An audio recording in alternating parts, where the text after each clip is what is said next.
ایک شخص ہے جس کا نام ہے حفاف ابن محند راسبی ازدی بصری، مولا امیر المومنین کے اصحاب میں سے ہے، مولا حسن کے اصحاب میں سے ہے، مولا حسین کے اصحاب میں سے۔ مولا امیر المومنین نے اس کے لیے ایک خاص علم بنا کر اسے دیا تھا اور اپنی فوج کے ایک حصے کا اسے سربراہ بنایا تھا جنگ صفین میں۔ عاشقان علی میں سے ہے، قبیلہ ازد بصرے کا رہنے والا۔ جب اسے معلوم ہوا کہ آقا حسین کربلا پہنچ گئے ہیں تو یہ بصرے سے نکلا، دیر میں اطلاع ملی، دیر میں کربلا پہنچا۔ کربلا پہنچا تو دیکھا عجب عالم ہے، عصر عاشور کے بعد پہنچا تھا، عجب دھندھلکا ہے، عجب اندھیرا ہے، جیسے لگ رہا ہے خون سے لہو برس رہا ہے، زمین خون اگل رہی ہے۔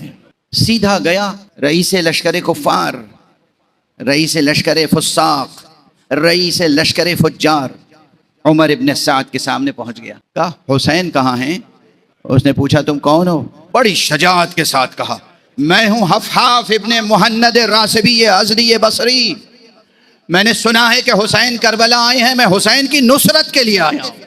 اس نے غور سے دیکھا، اس کے بعد خود اس نے اور اس کے قریب بیٹھے ہوئے لوگوں نے کہا ہم نے حسین کو قتل کر دیا، جو بھی حسین کے ساتھ تھے سب کو قتل کر دیا، دیکھتے نہیں ہو حسین کے خیمے جل رہے ہیں۔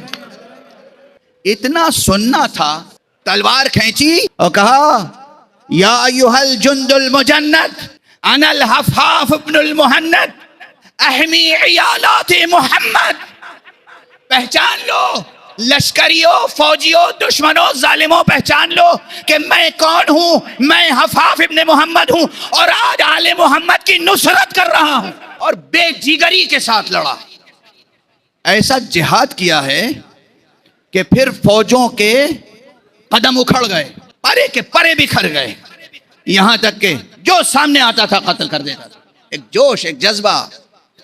آقا امام زین العابدین نے اس کا تذکرہ کیا ہے اور کہا ہے کہ بنو ہاشم کے بعد، اہل بیت کے بعد مردوں میں کوئی ایسا شجاع پیدا نہیں ہوا جیسا حفاف تھا۔ جنگ کرتا رہا یہاں تک کہ عمر سعد نے کہا احملو من کل جانب، ارے اسے ہر طرف سے گھیر لو، یہ اس طرح زیر ہونے والا نہیں ہے۔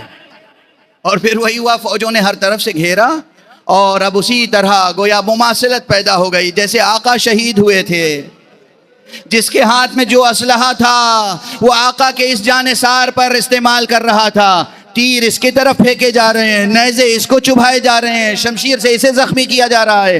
زمین پر آتے آتے اس نے کہا یا ابن رسول اللہ علیک منی السلام، فرزند رسول آپ پر میرا سلام ہو، شرمندہ ہوں، نادم ہوں، پہلے نہیں پہنچ سکا مگر آقا جان نذر کر رہا ہوں، قبول فرمائے۔